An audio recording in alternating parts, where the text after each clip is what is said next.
In the heart of St. Louis, Missouri, a grand experiment in public housing rose to the sky in the 1950s, hailed as a solution to the city's deep-seated housing problems.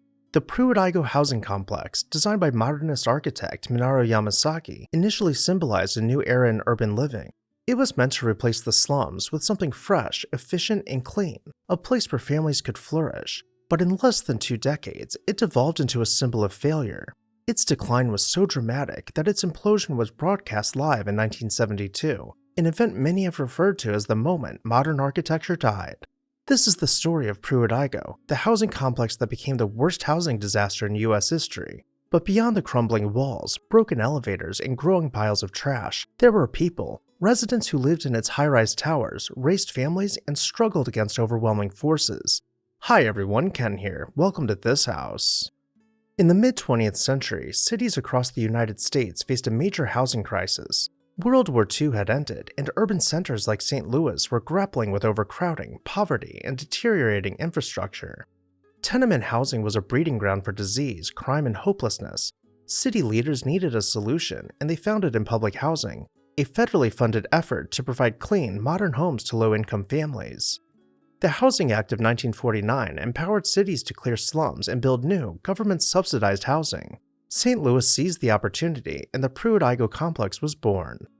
Named after African-American war hero Wendell O. Pruitt and white Congressman William L. Igoe, the project was initially designed as a segregated complex with one half for black residents and the other half for white residents.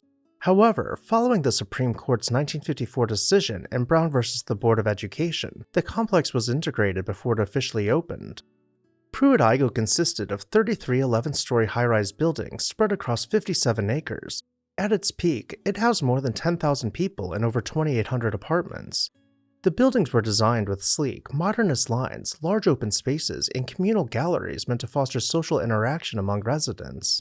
Yamasaki's design incorporated skip-stop elevators that only stopped on certain floors, forcing residents to use staircases to reach their apartments.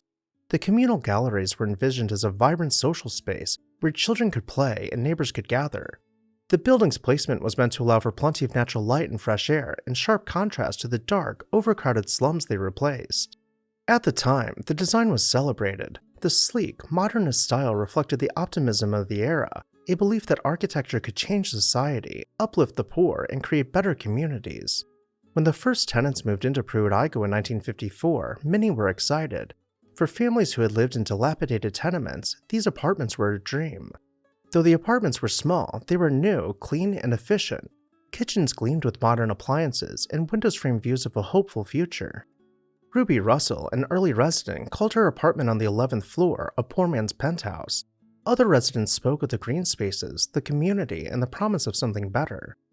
Families took pride in their homes, cleaning the stairwells, waxing the floors, and planting flowers around the buildings. For a time, it seemed like Pruitt-Igoe might be the answer to St. Louis's housing woes, but cracks began to show soon after the complex opened. The first warning sign was financial. The maintenance of Pruitt-Igoe was supposed to be funded by the tenants' rent, but many of the residents were low income, and when vacancy rates began to rise, there wasn't enough money to keep up with repairs.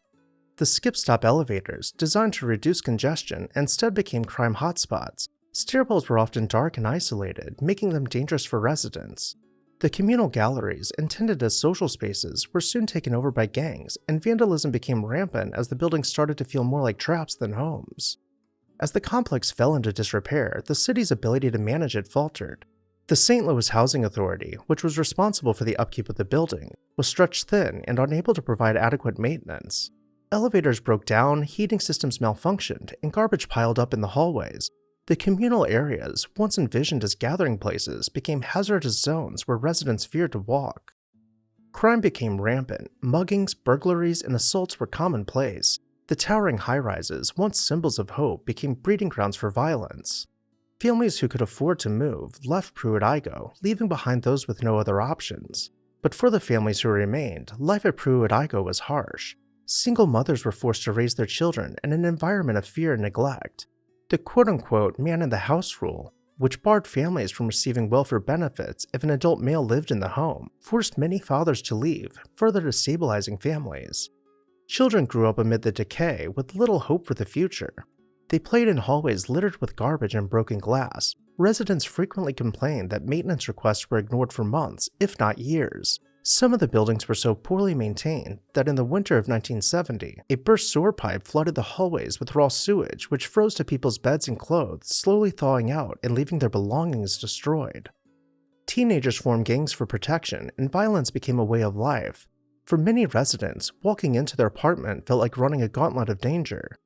The utopian dream that was Pruitt-Igoe had turned into a nightmare of crumbling infrastructure, rampant crime, and hopelessness. The failure of Pruitt-Igoe was not just a failure of architecture, it was a failure of policy, planning, and politics. The city of St. Louis, like many American cities in the post-war era, was losing its population to the suburbs. By the 1960s, the city had already lost nearly a third of its population. Jobs, particularly manufacturing jobs, were disappearing, and so were the middle-class families that once supported the urban economy. The vacancy rates at Pruitt-Igoe skyrocketed. By the late 1960s, more than two-thirds of the apartments were empty, and the tenants who remained were some of the poorest in the city. And with no funding to repair the decaying buildings, conditions spiraled out of control. The design itself, while initially praised, was not suited to the social and economic realities of the residents. The high-rise towers isolated people, while the communal spaces created opportunities for crime rather than community. The decision to cut landscaping and other features to save money only exacerbated the sense of desolation, leaving the buildings surrounded by dirt with wind blowing staggering amounts of dust into people's homes. Additionally, racial segregation played a significant role in the complex's downfall. While Pruitt-Igoe was legally integrated, white flight and discriminatory housing policies ensured that the majority of residents were African American. The complex became an economic and racial ghetto, and the city of St. Louis, already struggling, was ill-equipped to manage the needs of its poorest residents.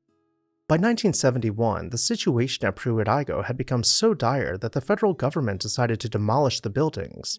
The first building was brought down in March of 1972, and the implosion was broadcast live on television. Over the next 4 years, the remaining buildings were torn down, and by 1976, Pruitt-Igoe was gone. The televised demolition became an iconic moment in American history, a symbol of the failure of modernist ideals and the limitations of public housing. Critics like Charles Jenks declared that the day modern architecture died. But the collapse of Pruitt-Igoe was not just an architectural failure, it was a social disaster that laid bare the deep inequalities in American society. The residents of Pruitt-Igoe were abandoned, their hopes for a better life shattered by bureaucratic indifference and systematic segregation.